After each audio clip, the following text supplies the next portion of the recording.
ബിസിനസ്സിനായി 1 കോടി രൂപ വരെ വായ്പ എടുക്കാം. സ്ത്രീകൾക്കായുള്ള കേന്ദ്ര സർക്കാരിന്റെ ഈ പദ്ധതിയെക്കുറിച്ച് ഇന്നത്തെ ഈ വീഡിയോയിലൂടെ കേരളൈസ് മീഡിയ നിങ്ങളുമായി പങ്കുവയ്ക്കുന്നു. നിങ്ങൾ സ്വന്തമായി ഒരു ബിസിനസ് തുടങ്ങാൻ പോവുകയാണെങ്കിലോ സ്വന്തമായി ബിസിനസ് നടത്തുകയാണെങ്കിലോ മൂലധനം ആവശ്യമാണെങ്കിൽ സ്റ്റാൻഡപ്പ് ഇന്ത്യ പദ്ധതിക്ക് കീഴിൽ നിങ്ങൾക്ക് വായ്പയ്ക്ക് അപേക്ഷിക്കാം. വനിതാ സംരംഭകർ, പട്ടികജാതി പട്ടികവർഗ വിഭാഗക്കാർ എന്നിവർക്കാണ് ഈ പദ്ധതിയിലൂടെ പ്രയോജനം ലഭിക്കുക. പട്ടികജാതി വർഗക്കാർ, സ്ത്രീകൾ എന്നിവർക്കിടയിൽ സംരംഭകത്വം പ്രോത്സാഹിപ്പിക്കുന്നതിനുള്ള ദിശയിലെ സുപ്രധാന നാഴികക്കല്ലാണ് സ്റ്റാൻഡപ്പ് ഇന്ത്യ പദ്ധതി എന്നാണ് കേന്ദ്ര സർക്കാർ ഇതിനെ വിശേഷിപ്പിക്കുന്നത്. ഈ പദ്ധതിയുടെ കീഴിൽ എങ്ങനെ പ്രയോജനം ലഭിക്കും? 2016 ഏപ്രിൽ 5-നാണ് സ്റ്റാൻഡപ്പ് ഇന്ത്യ സ്കീം ആരംഭിച്ചത്. 10 ലക്ഷം മുതൽ 1 കോടി രൂപ വരെ വായ്പ ഇതുവഴി ലഭിക്കും.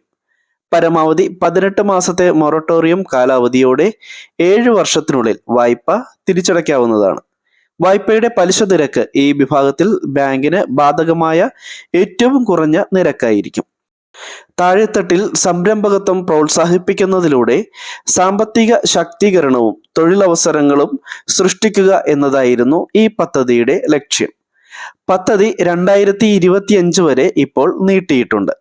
പട്ടികജാതി പട്ടികവർഗ വനിതാ സംരംഭകർ തങ്ങളുടെ വ്യവസായം ആരംഭിക്കുന്നതിലും ഉൽപാദനം, സേവന, വ്യാപാര മേഖലകളുമായി കൃഷിയുമായി ബന്ധപ്പെട്ട സംരംഭങ്ങൾ സ്ഥാപിക്കുന്നതിലും നേരിടുന്ന വെല്ലുവിളികൾ പരിഹരിക്കുന്നതിനാണ് ഈ പദ്ധതി ആരംഭിച്ചത്. ബാങ്കുകളിൽ നിന്ന് വായ്പയെടുത്ത് പുതിയ സംരംഭങ്ങൾ സ്ഥാപിക്കുന്നതിനും പദ്ധതി പ്രയോജനം ചെയ്യും. ഈ പദ്ധതിക്കായി എങ്ങനെ, എവിടെ അപേക്ഷിക്കാം? നിങ്ങൾക്ക് നേരിട്ട് ബാങ്ക് ശാഖയിൽ പോയി ഈ പദ്ധതിക്കായി അപേക്ഷ സമർപ്പിക്കാവുന്നതാണ്. സ്റ്റാൻഡപ്പ് ഇന്ത്യ പോർട്ടൽ www.standupmitra.in എന്ന വെബ്സൈറ്റ് വഴിയും വായ്പയ്ക്കായി അപേക്ഷിക്കാം.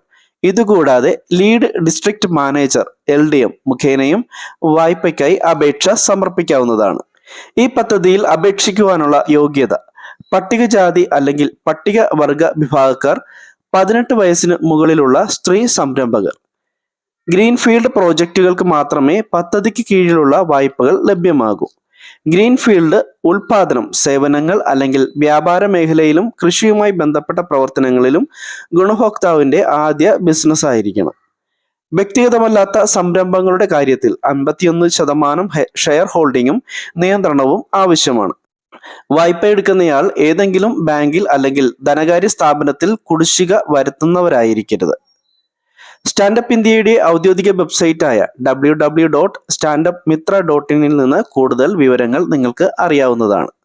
വളരെ പ്രധാനപ്പെട്ട ഒരു ഇൻഫർമേഷനാണ് കേരളൈസ് മീഡിയ എന്ന ചാനൽ നിങ്ങളുമായി പങ്കുവച്ചിരിക്കുന്നത്. ഇതുപോലെ നിങ്ങൾക്ക് പ്രയോജനപ്പെടുന്ന ഇൻഫർമേഷൻസ് കൃത്യമായി ലഭിക്കുവാൻ കേരളൈസ് മീഡിയ എന്ന ചാനൽ സബ്സ്ക്രൈബ് ചെയ്ത് ഉപയോഗിക്കുക.